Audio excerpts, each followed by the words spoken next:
జయ శ్రీరామ్.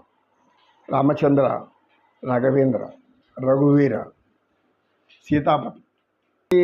బంగారమాయన కోదండపాణి పలుకే బంగారమాయన పలుకే బంగారమాయ పిలచిన పలుకవేమి కలలోని నామస్మరణ మరువా చక్కని తండ్రి పలుకే బంగారమాయేన కోదండపాణి.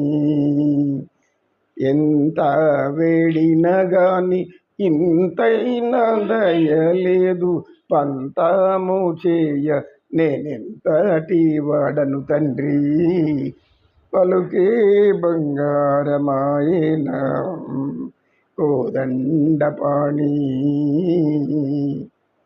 జయ శ్రీ. గురువుగారు భగవంతుడు ఒక్కడే అంటున్నాడు. సరే, అటువంటి భగవంతుడిని తెలుసుకోవడం ఎలా?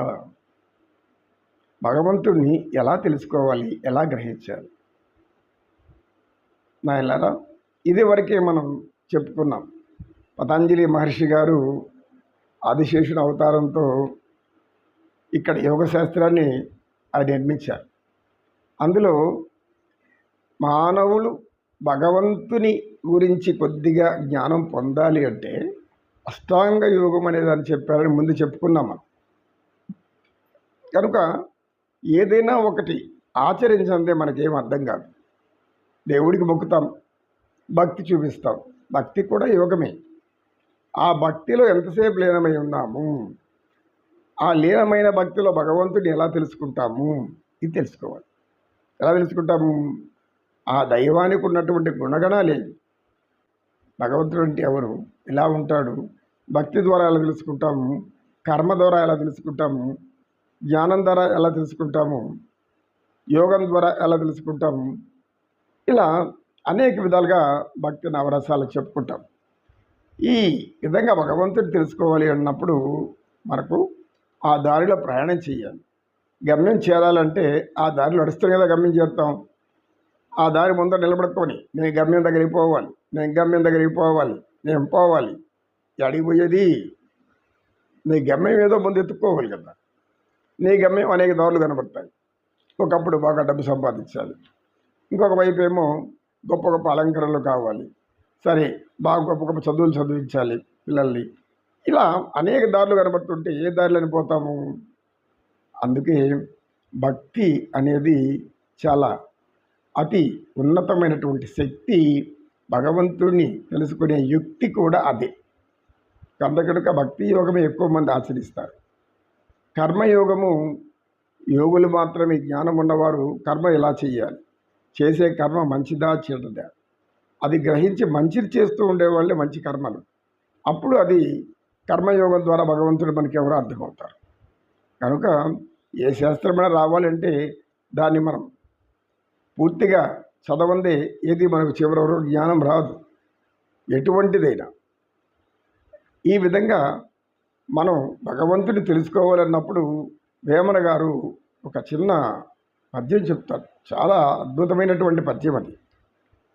నిన్ను చూసిన మనిషి తన్ను తా మరచు, తన్ను చూసిన మనిషి నిన్ను మరచు, తానెవరు మీవెవరు, లోలోన ఉన్నవారెవరు తెలుసుకొనలేక మనిషి అనేక బాధలకు పడుతూ ఉంటాడు.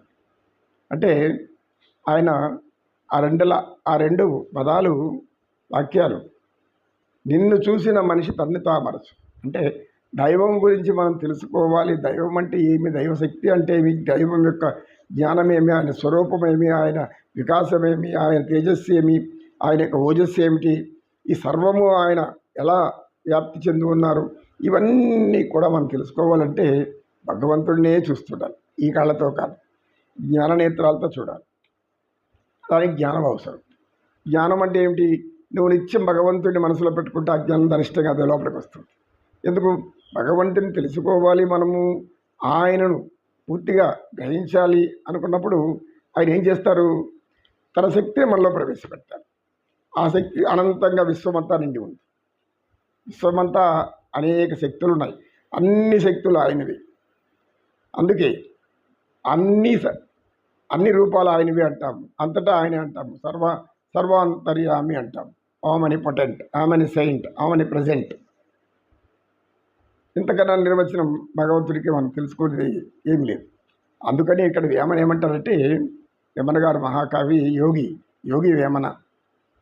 ఆయన భగవంతుడిని చూడాలనుకున్న వాళ్ళు నిన్ను మర్చిపోవాలి, నీ సుఖాలు మర్చిపోవాలి, నీ యొక్క అనేక రోగాలను మర్చిపోవాలి, నాలో ఆ రోగం ఉంది, ఈ రోగం ఉంది అనే విషయం మర్చిపోవాలి, నేను ఆరోగ్యంగా ఉన్నానా లేదని వెతుక్కుంటూ ఉండకూడదు. భగవంతుడు ఈ యొక్క శరీరం ఇచ్చాక, జన్మ ఇచ్చాక, ఇందులో ఆయన ప్రవేశించాక మనకు ఉద్యోగం వచ్చింది.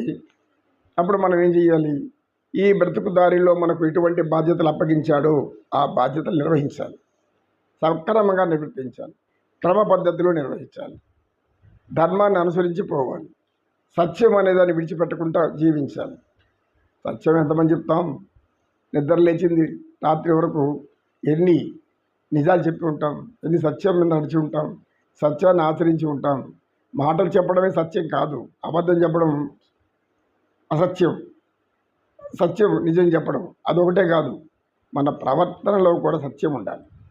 అంటే ఏదైతే మన జ్ఞానం ముందు పూర్వీకులు ఏర్పరిచి ఉన్నారో, మహాయోగులు, ఋషులు, మునులు, ఆ దారిలో మనం నడుస్తున్నామా లేదా? అంటే భగవంతుని అనుకూలమైన దారిలో మనం నడవాలి, మనకు అనుకూలమైన దారిలో మనం నడవకూడదు. భగవంతుడికి ఏది అనుకూలం, భగవంతుడి దగ్గరికి ఏది తీసుకెళ్తాం అనుకున్నప్పుడు ఆ దారిలో మనం నడవాలి. అంతేకాని మన సొంత దారిలో ఎత్తుకొని అడ్డదారులన్నీ వెతికి ఏదేదో చేసుకుంటూ భగవంతుని తెలుసుకోవాలని ఎన్ని ఆలయాలు, దేశంలో ఉండే ఆలయాలన్నీ తిరిగినా కూడా భగవంతుని తెలుసుకోలేమంటారు అన్నమాచార్య, వేదాంతి, వేద్యుడిని తెలుసుకున్నటువంటి వేదస్వరూపం.